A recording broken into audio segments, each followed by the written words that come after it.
Sound is an essential component of media.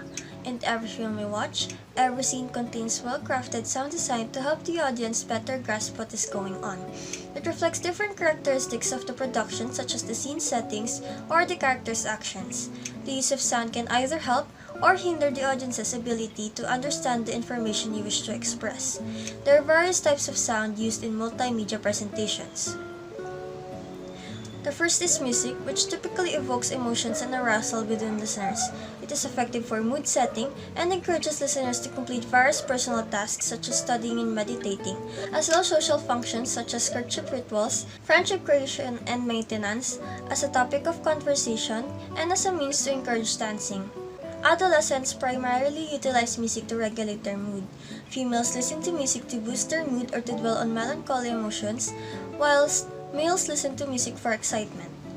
The second type is sound effects. Sound effects make specific points, informs us, and affects us in ways that visuals cannot. And certain combinations of sound and visuals can elicit emotions that neither can do alone. Sound effects are important in media such as films because they give realism to the characters and scenes. It adds realism to the film that visuals alone cannot provide. For example, squeaky doors, explosions, rustling leaves, and etc. Schneider categorizes sound effects into 4 types: hard sound, Foley sound, background sound, and design sound. Hard sounds are those that show on screen, are synchronized to the picture, and are recorded directly as they are. Foley sounds are equally synchronized on scene, but they are not the original sound as they appear. These sounds are reproductions or replications of common sounds using different objects. They are added to the media during post-production to improve audio quality. They are created, recorded, and mixed in order to appear as another sound on screen. Background sounds are sounds that indicate the ambient settings. The viewers can tell where the scene is taking place based on the background and atmospheric noises. Although the sounds are usually subtle, they are important in a scene because they appeal to the audience subconsciously. Without it, the scene will feel unnatural to the audience. They are typically recorded in real-life environments and then mixed. Lastly, design sounds are sounds that do not occur naturally or in nature. They can be made from scratch using a variety of audio editing tools and effect processors. And the last type is narration. A narration is a set of representational, organizational, and discursive signals that provide the audience with information. It is essential in various media formats such as audiobooks, which are made for the visually impaired or for those that are looking for different listening experiences in novels and other traditional reading content. According to Henriquez, there are 4 types of narration. The first type is fully voiced reading. It is likely the most recognized style of reading as the narrator narrates the entire book, regardless of point of view. All of the characters are vocalized in a dramatic manner or in a way that distinguishes them from one another. Second type is the partially voiced reading. A partially voiced reading, like a fully voiced reading, is performed by a single narrator. Only specific characters, such as the protagonist, are given a distinguishable voice. Other characters, usually minor ones, do not need to sound different from one another. Unvoiced readings. In this reading style, the narrator reads the story in a natural and more straightforward tone. There are no differences in voice between characters and is only told by the voice of a single narrator. Multicast readings or full cast readings. This style uses multiple voice actors, which gives every character a unique voice, and dialogue indicators such as the words said, questions, answered are omitted. Sound effects are also added to further help the narrative, which gives the production a more cinematic feel. Audiophile formats. Sound comes in various digital formats. According to Schmidt, here are the 7 most popular audiophile formats. M4A. M4A is an MPEG-4 audiophile or audio compressed file used due to higher quality demand as a result of cloud storage and larger hard drive capacity in modern computers. It offers high audio quality alongside a reasonable file size. Second is the FLAC format or free lossless audio codec. It is an audio file that has been compressed into a smaller size than the original file. Nevertheless, it is not as widely used as other formats because it requires special downloads to function. Because it is a lossless file, its compression can decrease file size and promote audio file sharing while retaining the original quality standard. Third, the MP3. The MP3 is probably the most popular file format. It is preferred by many because its compression saves space while preserving the near-perfect quality of the original source of the audio. The high quality and small sizes of MP3s make them incredibly popular for all mobile audio playing devices. An MP3 will most likely play regardless of the platform, operating system, or program.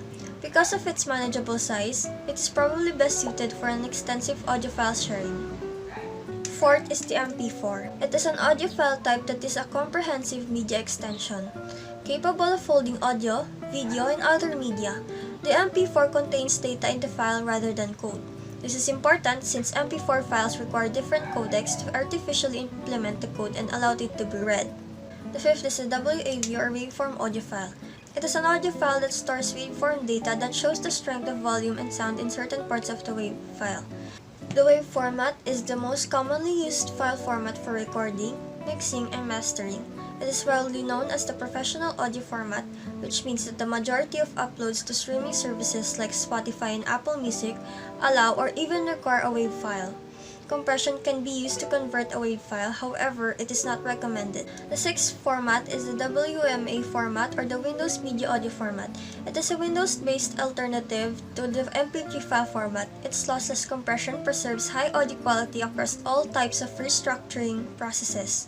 However, aside from the Windows Media Player, it is rare to find support for this format, which means that it can only be played on Windows devices. If you send a WMA file to someone who does not use the Windows operating system, they will likely be unable to open it unless they convert it first, making it inaccessible to many users. And the last type is the AAC or Advanced Audio Coding. It is an audio file that delivers decently high quality sound and is enhanced using advanced coding. Although it is not a popular format for music files, AAC is a standard audio component in popular mobile devices and video gaming units. Here are some tips for low-cost creative sound design. So, what will you see in this presentation? Well, you will know how to make sound design, what are the ways we can do to lessen the cost to make sound design as a student with little resources at hand and using the least amount of money for the production. What are the skills required for making sound design? And lastly, creative ways to enhance your music or sound production in a set or media to create sound design both efficiently and low cost. So, let's get started. First, what is sound design and what makes it up? Well, sound design is the art and practice of creating soundtracks for a variety of needs. It involves specifying, acquiring, or creating auditory elements using audio production techniques and tools. So, now that we know that, how to make a low-cost creative sound design? Well, first, set aside the time. Nothing is more valuable than time. Great sound design can't be rushed, so before you do anything, set aside some time to do it. After all, time is the most valuable thing we can spend, so if you want to make a low-cost sound design, we should save our time first. Regular sessions if you can. Follow the example of top sound designer Junkie XL, who set aside every Sunday purely to create sound. Well, okay, maybe that's a bit lavish, but if you're anything like us, Sundays are about eating and drinking as much as you can. But if you plan to decide sessions for creating sound design, as you probably should, you should be creating music when you have the time, and you'll find it that music making sessions flow so much better when you use original ingredients your sound design sessions have yielded on that time. Another tip is that you should start with something simple. After all, we're not experts yet. You'll be surprised what you can do with basic ingredients. Start out with something simple after all. We're just starting and we only have a few resources in our hand as students. A small sine wave snippet or maybe a kick or snare drum, and simply loop them all around. The process and it will affect it with the tools that you use, one by one. Not only will you discover more about the tools at your disposal, but you'll also create an effect that you'll never explored before because you're just starting out. And you'll also start to realize how limitless your sound design options really are. It's a scattergram approach, but you'll learn more about it as you go on and on with the simple things that you start with. Another great advice is that you should learn one instrument well. It is less expensive if it is your own. This tip can be applied to just about every subject in the entire world or electronic product. It is to learn one instrument in your arsenal so well that you can use it to create just about any sound that you want. Seriously, if you learn the nuisance, layers, and characters from, say, one soft synth, in time, you'll find that you'll be creating new sounds in faster and smarter ways. And you'll also teach yourself a lot about sculpting in the process. Not only is culturing your own music or using the sound that you made from an instrument you master or practice practical for the sake of knowing what kind of sounds you want to make, it is also a great way to save funds while learning something new at the same time. Another great tip is recording. It is the key to sound design after all. As you're experimenting, you should record everything you do as you go. You might start a particular process and get some fantastic results when you return to what you thought you were doing. Those results might not sound good as they did at first, so you should capture every moment. Then, make sure that you are decent and logical filling system for the results. Don't just call that deep howling bass you created sample 1. For example, maybe try what it sounds like deep howling bass instead. Try to record everywhere you go. A sound recorder, not a rudimentary woodwind instrument, or get a decent app at your phone, not just your recording app. You never know when you are to capture a great sound like the weather or the people or industry or the animals and cities in the nature that provide you with the best atmospheric background for your tunes so that you can be ready to record them whenever you want and if you want to use them in your sound design. And the last tip that I can give to you as a beginner to make low-cost sound design is borrowing is not stealing. Again, sharing is caring. Tweaking a filter on a preset within a soft synth and then calling it your own is rather cheeky, but do not consider it storing the parameters of great sound from a synth. Initializing the same synth, then gradually restoring the stored parameters to approach the original sound is original at all. While you're undergoing the reverse engineering process, you'll hear something great along the way that you can call your own, and crucially, you'll learn a great deal about the synth into the bargains.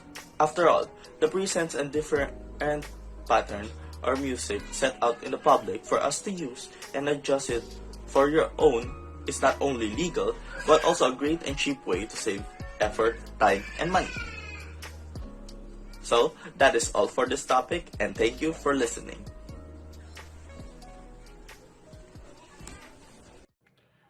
Good day everyone, my name is Voltaire Gongora and I am part of the 4th group who would be reporting modules 5 and 6, and I am fortunately enough to be assigned to present the different camera movements and their uses. Before I begin, let me give you a short background to keep you up to date so that you would have an easier time understanding my presentation. First and foremost, cameras are the basic equipments to record, and different devices such as tripods, sliders, gimbal, dolly, and drones contribute to the quality of the captured video. And different camera movements may be visually pleasing to the eye, but it can also narrate the viewer's perspective to what the scene is trying to portray to the viewers. Now let's move on to the main topic, the 8 basic camera movements. First is dolly, which is named after the track where the camera is placed on. The dolly is used in scenes where the character is thinking of something or is in a realization, that, like the example in the left. There are also phrases that we use like dolly in and dolly out, which is used depending on what the scene is trying to portray. Pedestal shots are when cameras move up or down without changing the horizontal axis. It is used to let the viewer see tall places such as the scene in the building in the right, which lets you see the different actions people are doing inside the building. Like dolly, this shot also has phrases that indicates the direction of the camera movements. Similarly, track is a shot where it involves the camera moving in a horizontal direction. It also gives the viewers a chance to see the environment of the scene. Other uses of this is to keep up with the character, to show us where they are and what they see. Panning is the movement of the cameras from one side to another to establish the location of the scene. As you can see on the right, panning is used in both giving the viewers the place of the scene and give the atmosphere of paranoia leading to a jump scare. Tilting is the camera movement where the camera looks up and down without moving the horizontal and vertical axis of the actual camera.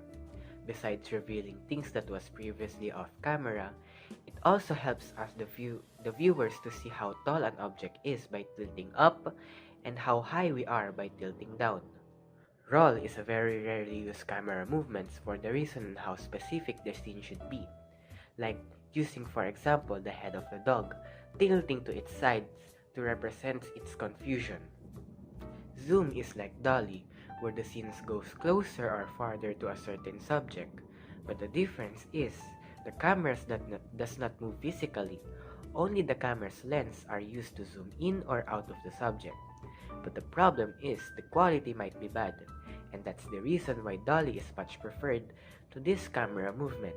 And finally, the following shot, where the cameras follow the subject around, resulting in the scenes to be shaky to promote realism, like the scene on the right. But if it requires a steady hands, gimbals are used. And that's probably it. Thank you for watching my video presentation. Remember to leave a like, and always remember that the function of camera movement is to assist storytelling. Stay safe, and thank you for watching. Have you ever heard about manipulative media? If not, come and join me as we tackle the manipulative media. What is manipulative media? Manipulative media refers to materials, programs, application, teacher, student, and who formulate information to aid learning through the use of analysis and hands-on production of interactive and hands-on media. Manipulative media are tools that are used to help students learn by doing. They might be actual items or computer programs that students manipulate in order to grasp a concept and gain comprehension of mastery of it. Students can use these tools to expand their knowledge by using their visual and kinesthetic senses. Manipulatives, toys in particular, are fundamental in early development childhood, where the concept of play plays a major role in a child's physical, mental, and emotional development. In ancient civilizations, manipulations were used to concretize abstract ideas like mathematical computations. Brief history. Johann Henrik Pestalozzi asserted that learning takes place through the use of sense and physical contact. Next is Frederick Froebel, the creator of the world's first kindergarten in 1837, supported Pestalozzi's idea and made sure that his school are filled with play objects for his pupils. Maria Montessori developed this concept and came up with materials to help children develop their sensory abilities, put them in control of the learning process, enable them to learn through personal investigation and exploration. And lastly, John Piaget theorized that children must first construct knowledge through concrete operations before moving to formal operations. And here are the samples of manipulative media. Southwest Asia. Counting boards were made of stones or wood, and the counting was done on the board with beads or pebbles and etc. Not many boards survived because of the perishable materials used in their construction. The ancient civilizations of Southwest Asia used counting boards, wooden or clay trays covered in a thin layer of sand. The next is Roman Empire. The ancient Romans created the first abacus based on a counting board. This was made of the beans or stones, which move in groups in sand or on tablets of wood, stone, or metal. The abacus, on the other hand, is beaded device used for mathematical computations. And next, classification of manipulative media. Manipulative can be classified into two, the traditional and the digital. Traditional manipulatives are those that do not require any digital component to function. The traditional manipulative media are objects and materials that have been before. Traditional manipulative media is actually being used in a certain school wherein they use different materials that the students can use to have a hands-on and experience regarding to the lessons. Digital manipulatives are computationally enhanced version of physical objects created in an effort to expand the range of concepts that children can explore through manipulations. Due to technological innovation and internet prevalence, a new breed of manipulatives have emerged, and these are virtual and digital manipulatives. This new type of manipulatives aids teaching and learning using computers or computer-based object or programs.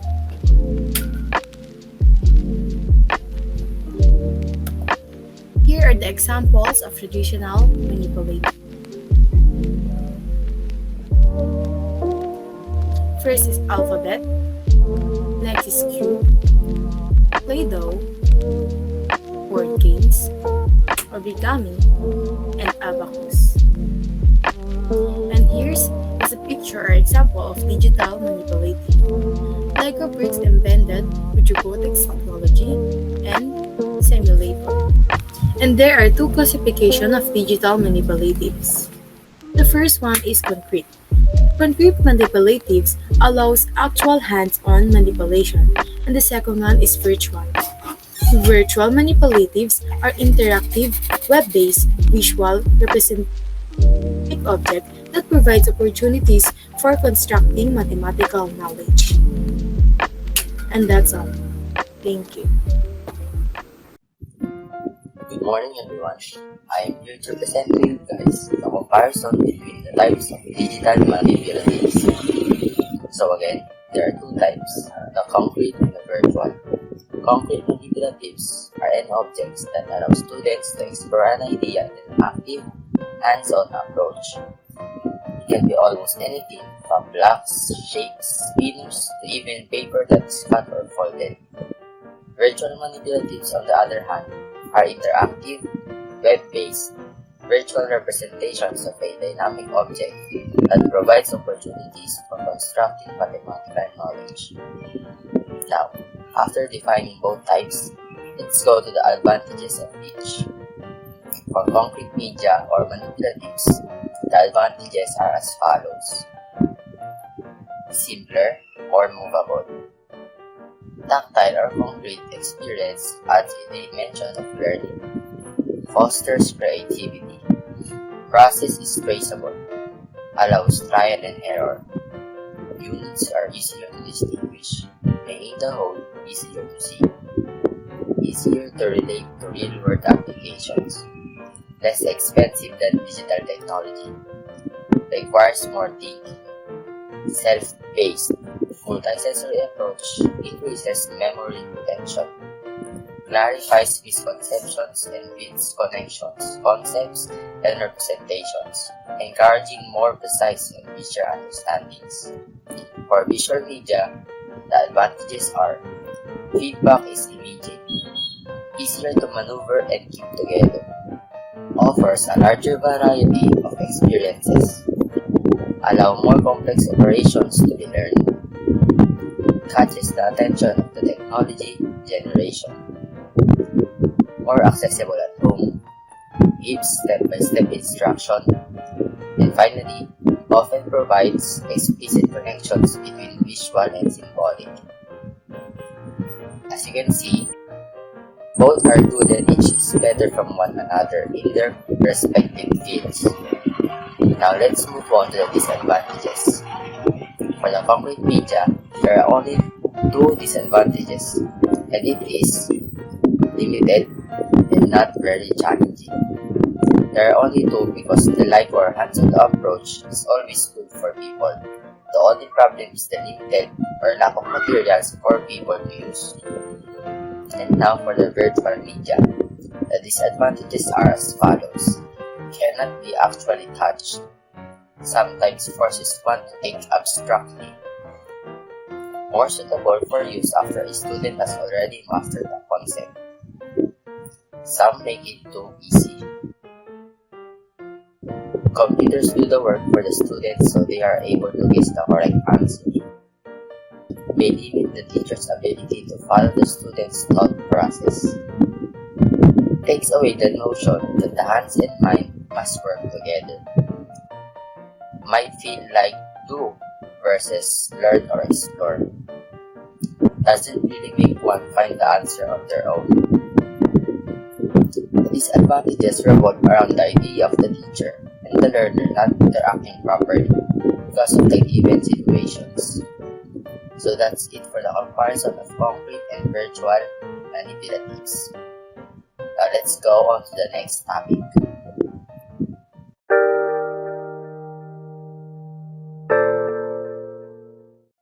Good day everyone. Today we are going to tackle the last lesson for Module 6, which is multimedia.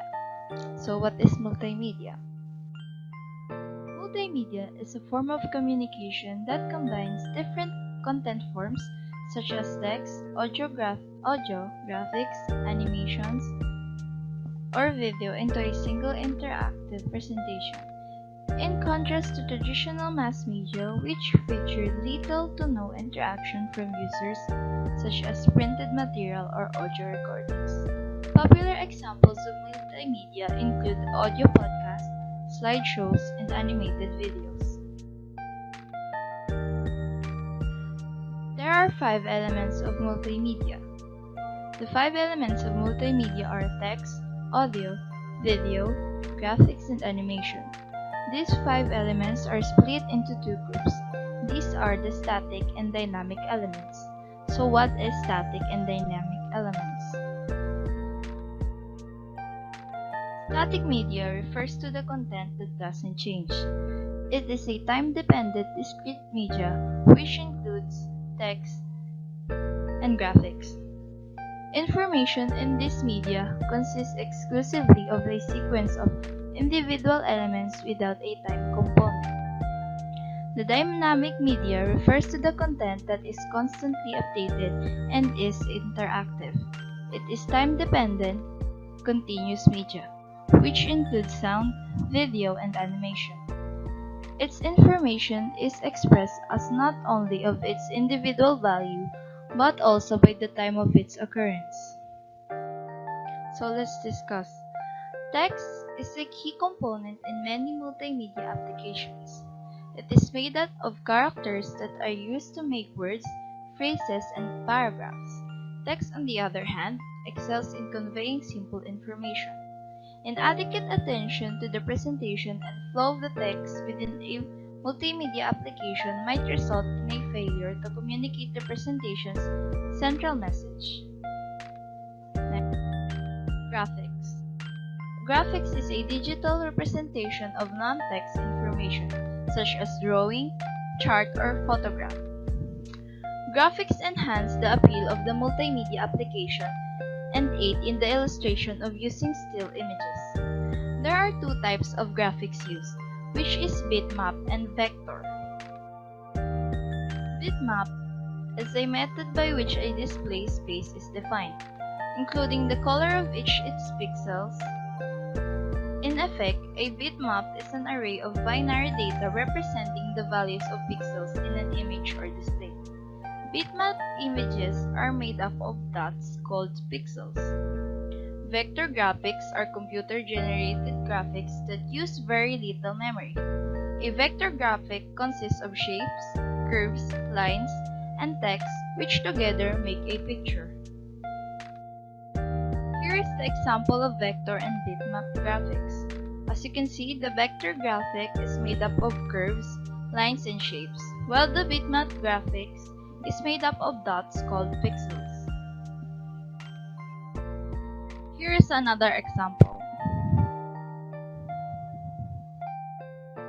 Audio and multimedia. Audio is frequently the only way to effectively convey an idea, trigger a feeling, or dramatize a point. Audios can also be used in multimedia presentation to convey information and complement the other media. Speech, music, and sound effects may be required in a multimedia application. There are two types of audio, analog and digital. Audio recordings come in two basic types, analog and digital. Analog refers to the audio recorded methods that replicate the original sound waves. Example of analog audio includes vinyl records, cassette tapes, and 8-track.